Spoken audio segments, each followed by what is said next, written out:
Jeremy Good's up next. He's going to get the microphone going here. Everybody ready? Well, we have to wait for Jeremy. Are you ready, Jeremy? I am ready.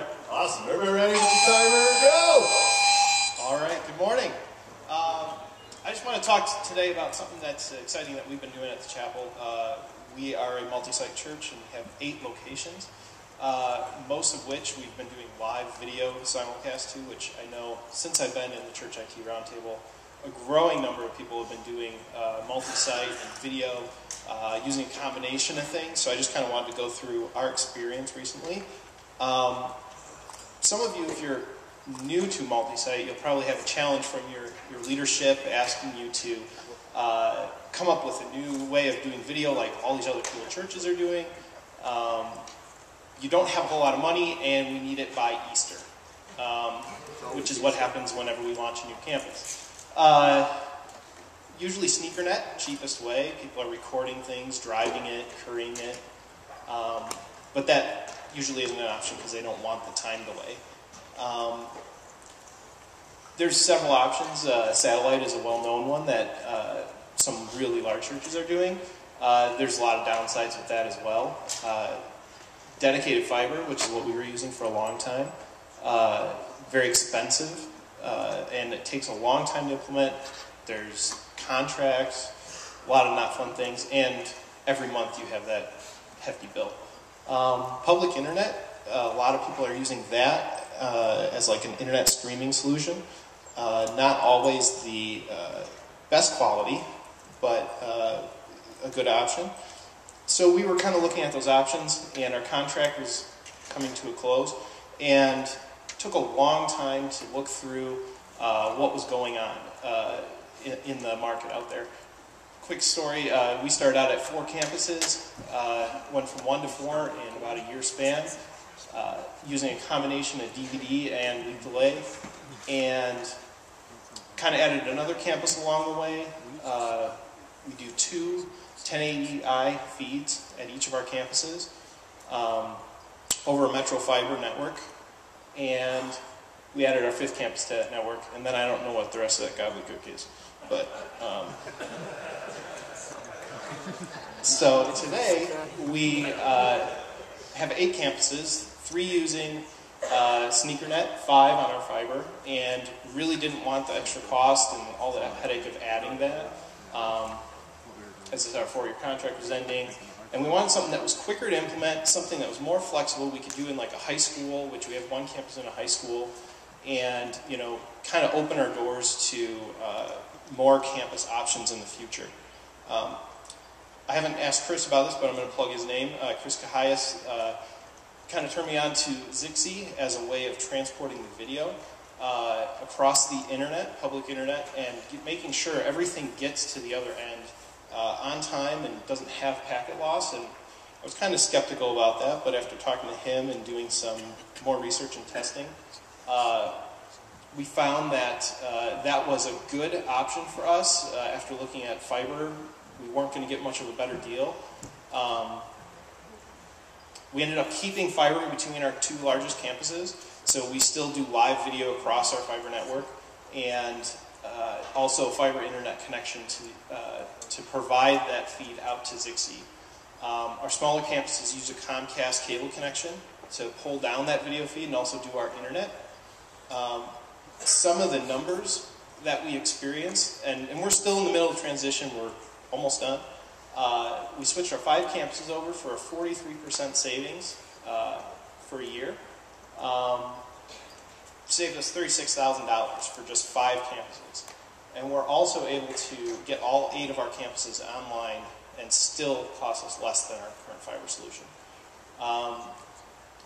The savings could be higher in your case if you don't have a dedicated fiber between some locations. We even in testing did a coax internet connection for the upload, and even with 5% packet loss, it still made it to the other end with 2 HD feeds. Perfect. The way Zixi works, as I understand it, it's proprietary magic they put on your packets, and you send your feed out of your encoder.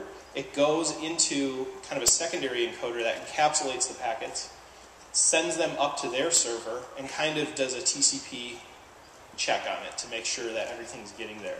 After that, it's kind of out in Amazon in their cloud servers, streams down to a server at your location, reassembles things, once again checks to make sure everything made it there, and then sends it to your decoder.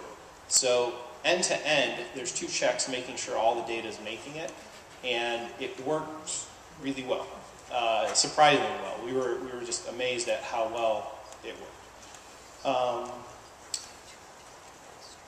It's a lot more flexible, as I was saying. What we're also hoping to get into, late to the game I know, is getting some internet streaming live on our site, getting the mobile devices. What Zixi will allow us to do as well is stream out to them, so make sure that first mile and all the way out to Amazon is fully protected. Then they can do a handoff over to a wireless feed server or any other CDN to then stream down to your devices. Some other cool options as well is that Zixi also licenses their technology to different manufacturers. One thing that we've tried and we're using at a couple of our smaller locations that didn't have live feed is a box from Netgear that allows you to stream directly to it.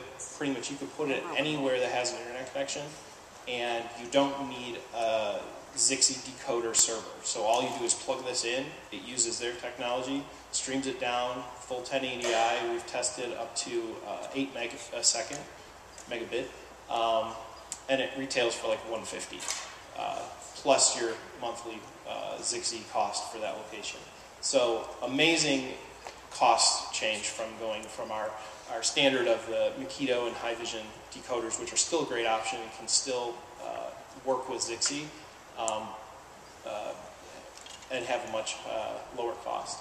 There's also some options with broadcast. There's some encoders that already use that protocol, and we're looking at one of this Teradek cube that can essentially let you be like a mobile news station. So you could be on location, you could stream up to your servers or anywhere and make sure that that's protected as well. And I think that's all that I have. So if you have any questions, you can find me later, or probably also talk to Chris, who's using it as well out of his church. I have a question. Sure. Did you say you have 2 1080i streams that are synced? What we do is we send those 2 feeds across, and at each location we have 2 DVRs.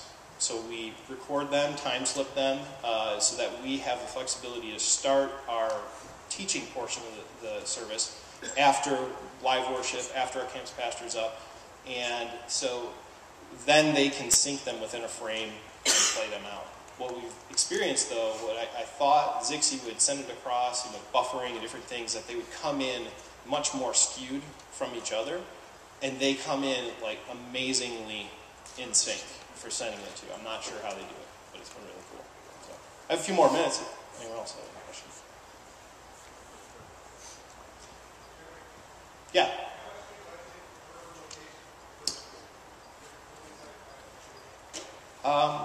Not counting hardware cost, our fiber costs were running around $1,300, $1,400 a month. With Zixi now, I haven't gotten the permission to share exact numbers, but if you have a 100 meg Comcast circuit and then $300, $400, $500 a month Zixi, however it breaks out for the amount of locations, I mean you're looking at least 2/3 savings per location in our case. Yeah. Do you have this a single stream going from the server to the client, or do you go stream kind of CDN or just one stream?